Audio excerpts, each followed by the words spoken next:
Nous allons justement poursuivre ce débat sur ce plateau de 121 TV, la télévision du 21e siècle. Je crois qu'on a déjà au bout de fil un acteur de la société civile. Il s'agit bien sûr de M. Magui Cissé. Maki Guissé. Je m'excuse. Monsieur Guissé, bonjour. Oui, bonjour. Merci d'avoir répondu à notre invitation. Oui, merci de... Je vous remercie aussi de l'invitation que vous avez faite ce matin. Alors, l'actualité en Guinée reste dominée par l'état d'urgence sanitaire. L'État guinéen vient d'annoncer des mesures d'accompagnement dans le cadre de la lutte contre le Covid-19. Quand pensez-vous justement de ces mesures? Est-ce qu'elles sont-elles suffisantes? Avec intérêt que le peuple de Guinée a suivi le discours du Premier ministre, un discours relatif à la crise sanitaire qui secoue le monde de façon générale et de la Guinée en particulier. Ce discours fait comprendre que le gouvernement guinéen, à travers le Premier ministre et au nom du président de la République, comme il l'est écrit, a proposé un plan d'urgence autour de 30 mesures d'accompagnement pour, disent-ils, soulager le peuple de Guinée. Et alors, après avoir écouté et pris connaissance du contenu de ce discours et du plan, en ma qualité d'acteur de la société civile, j'ai eu le temps de faire le décryptage du contenu, étudier point par point et pour voir effectivement quel est l'enjeu et surtout quel est l'impact de ces mesures en faveur des pauvres populations. Parmi les 30 mesures, quelques-unes ont attiré l'attention particulière parce que surtout les mesures allant dans le cadre de la protection de l'intérêt du citoyen lambda. Ce discours, je le décanterai à deux niveaux. Premièrement, ce qui est intéressé au secteur public et l'autre volet, ce qui intéresse nous, le bas peuple, les citoyens, la majorité et le Guinéen. Alors, le deuxième volet qui intéresse surtout les citoyens attire mon attention parce que je suis un acteur censé de défendre de façon particulière l'intérêt du citoyen. À ce niveau, des points sont à éclaircir. Autour de quoi? Autour du panier de la ménagère. Est-ce que ce plan d'urgence favorise la prise en charge du panier de la ménagère? Est-ce que ce plan d'urgence répond aux attentes de cette pauvre population? Voici les interrogations que nous devons vraiment nous faire aujourd'hui. Et en réponse, quand je prends d'abord sur le point du panier de la ménagère, à ce niveau, il n'y a rien de potable. Oui. Parce que parler des denrées de première nécessité, parce que c'est cela, effectivement, le panier de la ménagère, le manger, la nourriture. Alors, rien n'a changé, sauf que c'est le pire. Le Premier ministre nous laisse entendre que, à l'importation, les denrées de première nécessité vont être exonérées des impôts.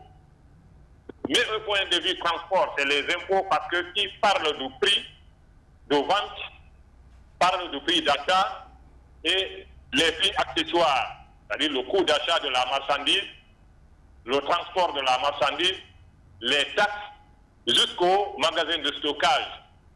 Certes, les taxes sont exonérées, les taxes ne feront plus partie, mais le transport, qui est un lourd fardeau et qui impacte négativement sur le coût d'achat, c'est-à-dire le prix de vente de cette denrée alimentaire.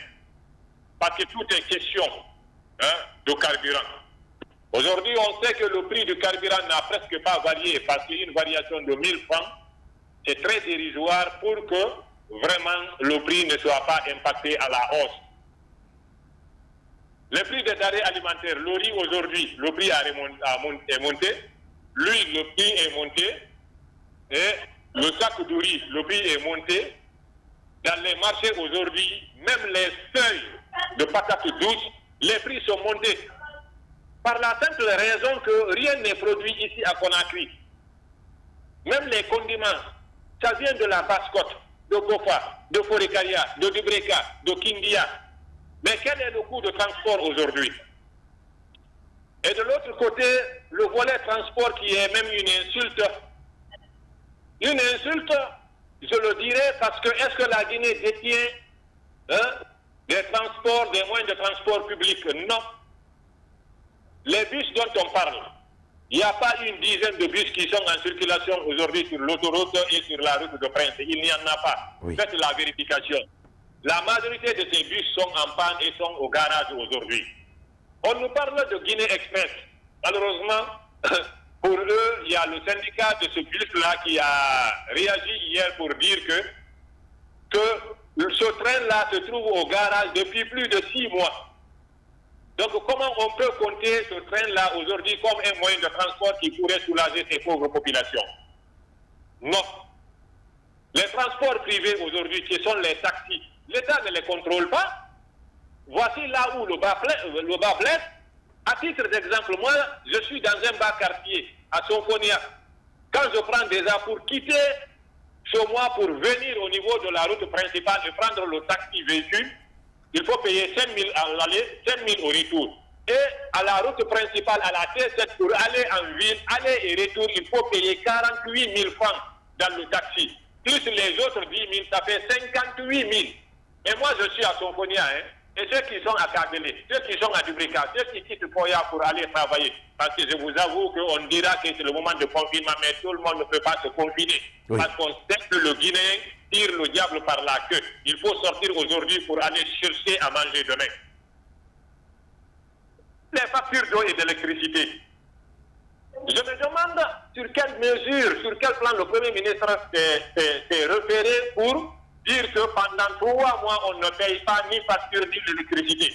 Mais les factures d'eau et d'électricité ne sont pas mensuelles, sont bimensuelles, c'est à chaque 2 mois qu'on paye ces factures. D'abord, quels sont les Guinéens qui payent normalement les factures aujourd'hui? Il n'y en a pas. Les 50% qui payent les factures. Mais ceux qui... D'abord, il n'y a même pas d'électricité, il n'y a même pas le courant. Donc, par exemple, hier, c'était notre tour dans le quartier pour avoir l'eau. On n'en a pas eu. Par coïncidence, est-ce que c'est parce qu'il y a eu des mesures? Parce qu'avant qu'il y ait des mesures, chaque semaine, on a quand même 2-3 fois cette denrée rare. Et maintenant, vu que la rentrée en vigueur de cette mesure, c'était hier, on n'a même pas eu l'eau. On n'a pas eu aussi le courant.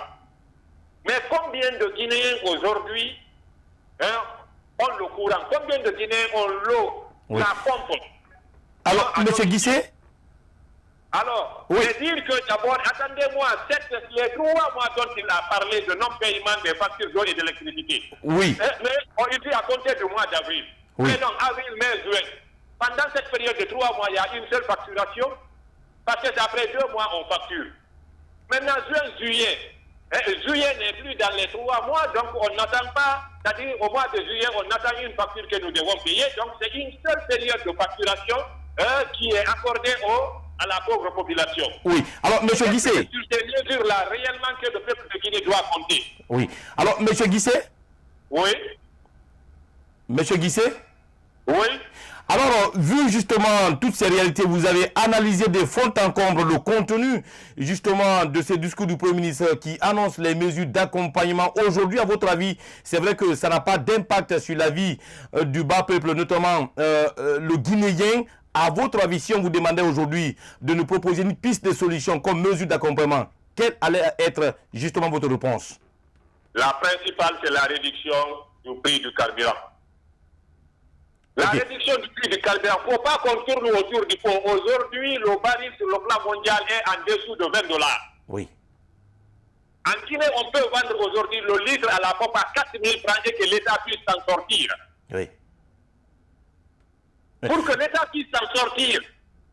Il y a une des rencontres avec le Premier ministre qui dit que la Guinée détiendrait encore le prix le plus bas de la sous-région.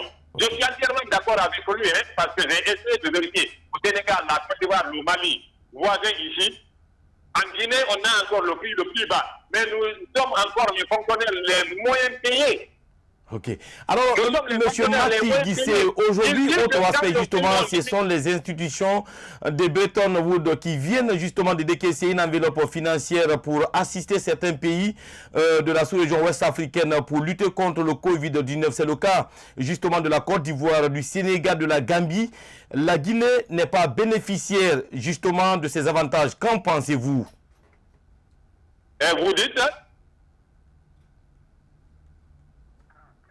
Alors, j'ai dit, les institutions de Bretton Woods viennent de décaisser une enveloppe financière pour assister certains pays de la sous-région ouest africaine pour lutter contre le Covid-19.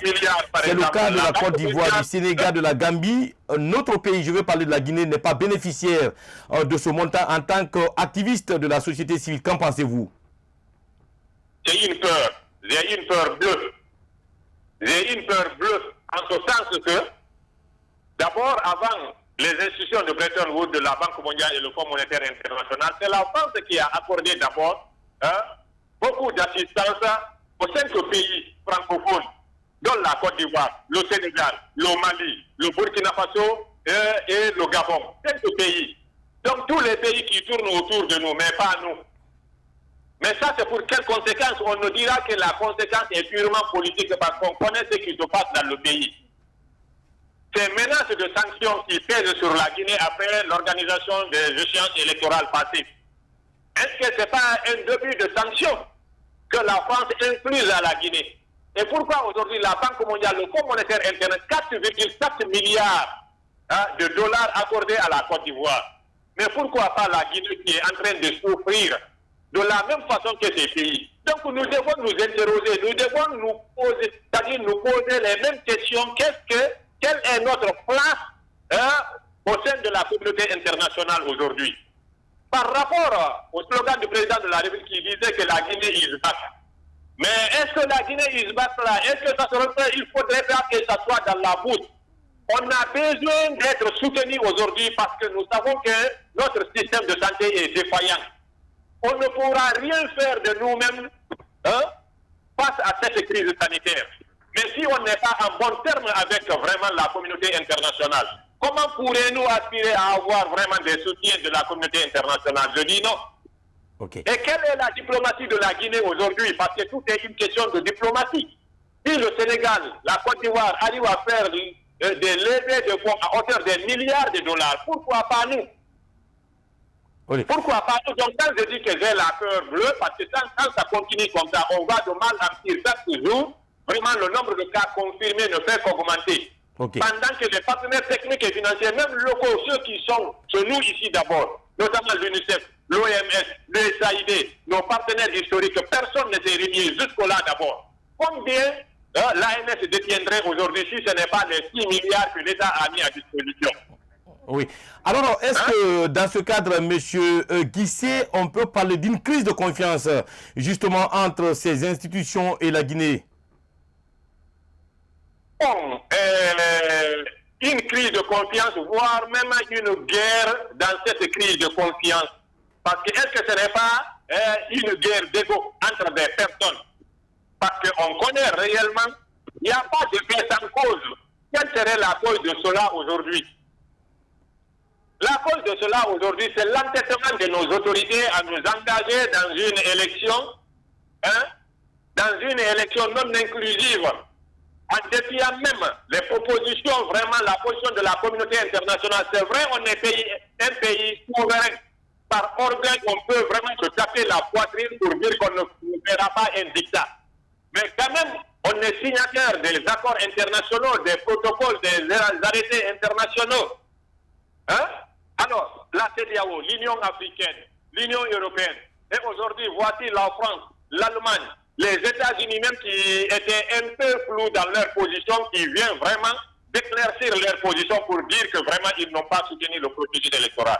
Donc nous avons organisé un processus électoral vraiment biaisé. Est-ce que nous ne sommes pas en train de traverser les conséquences de ce processus électoral qui n'était pas inclusif, qui n'a pas été vraiment organisé selon les règles de l'art? Nous sommes des acteurs de la société civile quand même. il faut qu'on ait le courage de dire la vérité. Oui. Alors, Monsieur Macky Guissé, vous êtes justement activiste de la société civile. À votre avis aujourd'hui, si on vous demandait justement de nous faire des propositions ou de faire des propositions à l'État afin de rétablir le climat de confiance entre les institutions et le gouvernement guinéen, quelle allait justement être votre réponse, la réaction? Oui, ça serait un souhait pour moi. Il y a vraiment une relance des accords de partenariat entre notre cher pays et la communauté internationale. Mais cela ne peut pas se faire par la simple bouche, par la théorie, c'est par les actes. Il faudrait que nous soyons respectueux de nos engagements vis-à-vis de la communauté internationale. Il faudrait que le principe démocratique puisse être respecté. Il faudrait que notre pays sache qu'on n'est pas sur la planète Mars ou bien Neptune, on est vraiment sur Terre. Et que nous soyons vraiment nous-mêmes. L'orgueil est humain. Mais quand tu sais que vraiment tu ne pourras rien faire de toi-même, il faudrait vraiment avoir un sens de responsabilité élargi. Donc, ouvrir un couloir de dialogue d'abord entre les acteurs locaux, ça c'est l'une des recommandations de la communauté internationale. Il faudrait que nos autorités aient l'intention et la volonté politique qu'il y ait un dialogue au niveau national avec les... Alors, vous savez, même hier, j'ai vu une publication du FNDC qui dit que le FNDC menacerait de reprendre les manifestations. Alors ça serait vraiment de poser le pays dans le pire. À partir du moment où ces manifestations-là, en temps de crise, c'est d'exterminer encore vraiment le deux qui reste. Oui. Alors il faut que la Guinée, les autorités guinéennes aient le courage d'accepter d'ouvrir la porte au dialogue. Sans quoi, au niveau national d'abord, au niveau international, ça c'est pas un dialogue, en fait c'est la diplomatie. Si nous avons vraiment une diplomatie forte, oui, du haut niveau, on peut encore recoudre vraiment ce tissu qui est en train d'être vraiment fixé.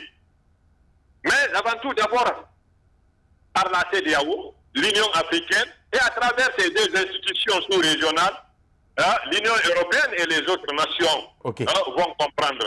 Monsieur Mais Macky, je te poserai aussi la question de la faisabilité de cela à partir du moment où vraiment les positions se radicalisent davantage et chacun ne se préoccupe que vraiment de ses intérêts personnels et égoïstes, le fauteuil. Ok. Monsieur Macky Guissé, activiste de la société civile, merci d'avoir répondu à nos questions ce matin. C'est à moi de vous remercier. Merci beaucoup, mes chers amis.